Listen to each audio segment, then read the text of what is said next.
You can bet your bottom dollar. Great programming coming up next on the Stewart Media and Entertainment Network. Stand by. Hold on.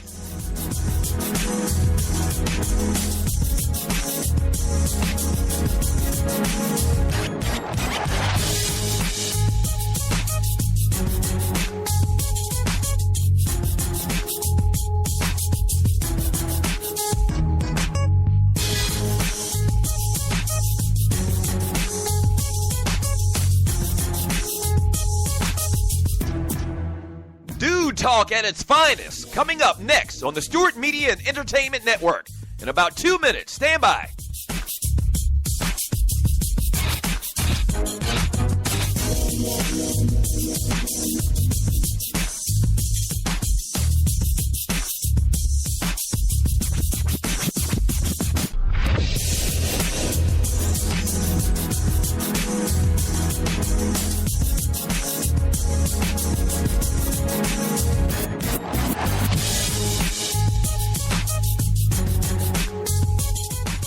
We know what guys are talking about. Stand by. A great show coming up next on the Stewart Media and Entertainment Network. In about 30 seconds. Stand by. Don't go away. Stop, stop, stop.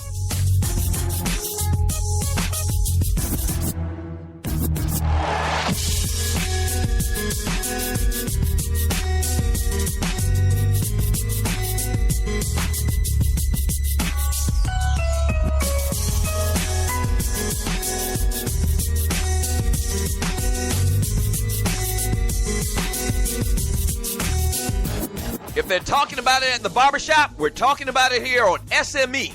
Great show coming up in about 30 seconds. Don't go away. Stand by.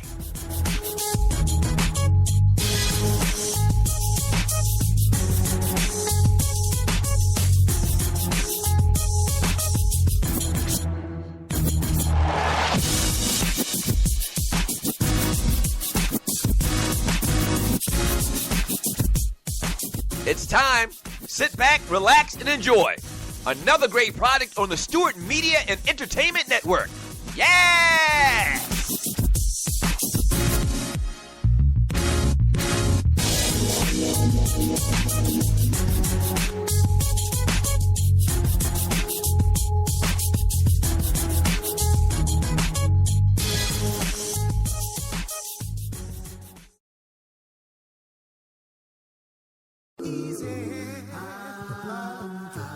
Easy, girl. Easy like Sunday morning. I'm easy,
The train will be pulling out in 2 minutes.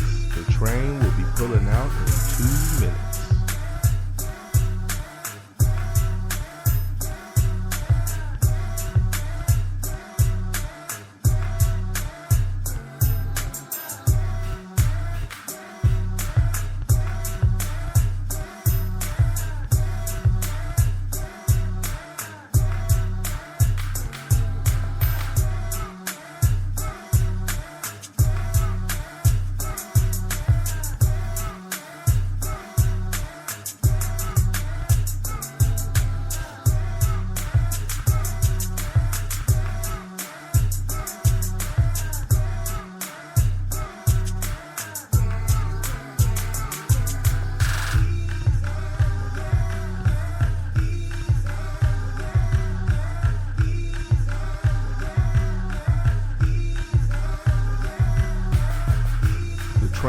be pulling out in 1 minute. The train will be pulling out in 1 minute.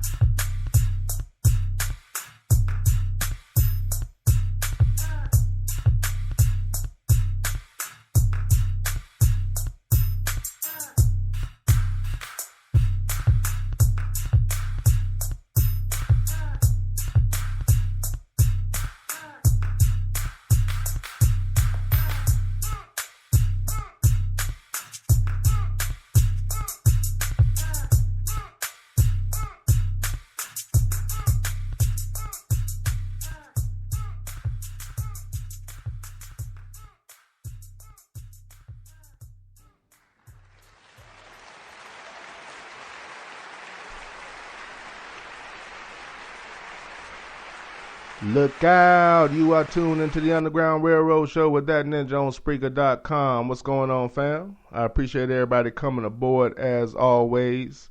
We will be getting into a few things on the train today. For those who don't know, I try to come at subjects, stories, and or anything that's going on in the news from, I guess, just from my point of view. And for the most part, it's not a unique point of view, but it is a undersold point of view that doesn't get a lot of mainstream coverage and or recognition. So that's what we try to do on the train, man. We try to, the Underground Railroad Show, we try to set those stories free that are kind of shackled up and being held down. So that's what we do on the train. I'm going to set the show up in 1 second. We're also going to acknowledge everybody that is in the chat. Today's title, or the title of today's show, is Passing Down the Knowledge. And I'll go ahead and tell you what I mean by that. By passing down the knowledge, I want you to think about this. This is going to be one of our subject matters. I'm probably going to do it a little bit later, but you can kind of already have this one in your head. I'll probably ask you for them a little bit later. But something that your pop or something that your father told you, or your father figure.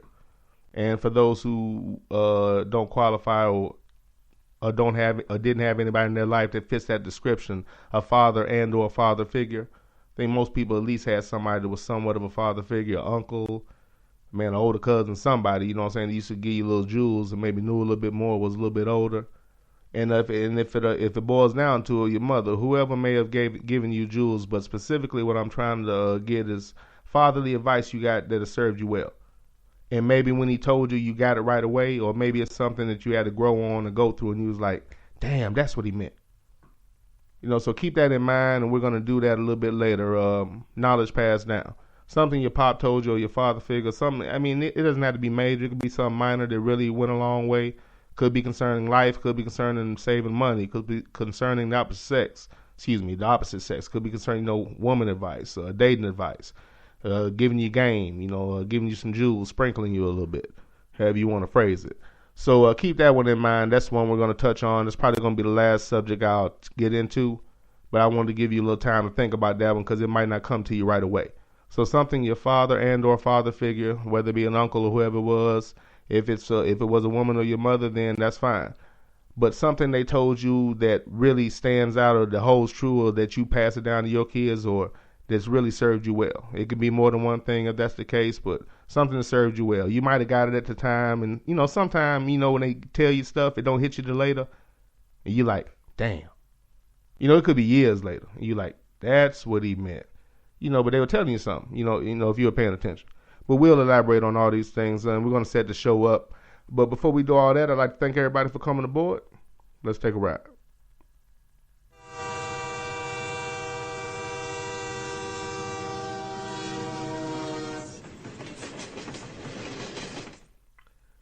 And now we got the train rolling, and before I get the show going, before I get off on the topics, we will do what we always do, which is acknowledge everybody that's in the chat and everybody that is, chosen to show their face in the chat. And the chatters, and I'll say it every week, and it sounds like I'm kissing ass, and maybe I am, but this is true. I have the smartest chat room on Spreaker. Not the biggest, not the deepest, but I have the smartest chat room because everybody in here adds to the show and drops, knowledge. They drop little bombs, you know what I'm saying? So I will say that about the chat, and always acknowledge the chat before I get the train rolling. So in saying all that, let's get this going. Who do we have in the chat? We got my main man Sluggo in the chat. What's going on, Sluggo the Hammer, the official attorney for Realcast, also the attorney for X Squad. Thanks for jumping in, sir. We call him the Hammer because he hits you hard with facts, hits you hard with that knowledge. We also got 334 Bama boy up in here, the newest Realcast Ranger. We won't hold the Alabama fandom against them. Just kidding, player. Just kidding. They did win the chip last year, and they did a really good job in the game. Really good job. We got Miss Thorny Switch, the very football knowledgeable Thorny Switch in the chat. Thanks for jumping in, Thorny. I appreciate it. Oh, I missed my man. We got my man Broncos boy up in this piece. What's going on, Broncos? Thanks for jumping in the chat. I appreciate you, sir. We got Dollars and Cents, a.k.a. Reggie Lawrence. I think he puts his government out there, so it's okay for me to do it. Look out, Dollars. Appreciate you jumping in here, sir. Hey, how about them Cavs, Dollars? How about them? Dollars a Cavaliers fan. Nice game, nice game. We got my man who gave us a ride earlier, gave us a show earlier, the number one Chief Rocker, Jersey Burn. Look out, Chief. What's going on, Chief Rocker? Thanks for jumping in here, man. I appreciate you. All right, we have the chat acknowledged, man. Let's get this train rolling. We're going to get into a little NBA, obviously the title game, Game 7. I'm not going to be on that long. You know me. I don't talk a lot of NBA for a lot of reasons, and I'm not going to regurgitate what everybody's been saying all day, but I have a little take and an angle and, something I'm going to see that's not the norm. Well, the norm. It's the norm, but it's just a matter of how you're looking at it. But I see something else when I see this coverage and, I just point out the things that I see in it. So I got an NBA angle as far as the title game, what I saw from the title game, what I took from the title game. And before I go any further on that, props to LeBron James and the Cleveland Cavaliers. Props to those cats for bringing that championship to Cleveland. As many of you know, I have family in Columbus, which is why I am a fan of The Ohio State University. And, of course, they're celebrating hard, and they had a really good time last night celebrating this championship. So shout out to LeBron and all my fam up in Ohio. Shout out to all of them. All right, and we're also going to get into a couple of NFL things. I saw an interesting article, and excuse me, interesting in the way I think they chose to phrase it and put it. So I'll get into that as well. And also, we're going to have the topic passing down knowledge. And what I mean by that is something that your father and or your father figure, or if it was a female, that's fine. Some strong life advice, or, it doesn't have to be deep. I'm just saying anything it could have been. It could have been something about cooking. Just whatever advice they gave you that stuck with you and really helped you out. It could be something you got right away, something that might have took you a while to get. You know how you hard-headed kid. And some stuff, it might even sound right, but you still got to go through it first and be like, yeah, they were right. So some stuff you have to do yourself. You can't take nobody's word on it. You got to go through it and you're like, okay. But advice helps you maneuver because you're kind of familiar with the situation because you've somewhat been prepped. But, something that father figure, father, mother, whoever was significant in your life in that role, if you didn't have a father figure, some advice they gave you, man. I know, because that's what you do. It's just like, if you're older, you've lived more life. If you live more life, you've been through more things. If you've been through more things, you can recognize that situation that a younger person and or your kid or a cousin or somebody's going through. So you can peep that out and be like, hey, come here. Like an older cat, I remember, my cousin used to do this all the time. And I'm not going to get into the subject now, but just something real quick. I remember one of my older cousins, telling me, hey, come here. Hey,